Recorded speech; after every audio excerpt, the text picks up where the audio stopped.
Ikinatuwa ni Senate Committee on Health Chairman Senador Christopher Bongo ang plano ng Moderna na magpatayo ng vaccine production facility sa Pilipinas.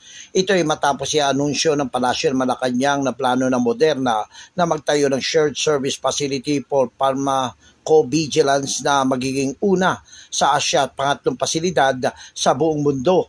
Para kay Go, isa itong pagpapakita ng kumpiyansa sa gumagandang business climate ng ating bansa at maging sa expertise ng ating lokal na medical science professional.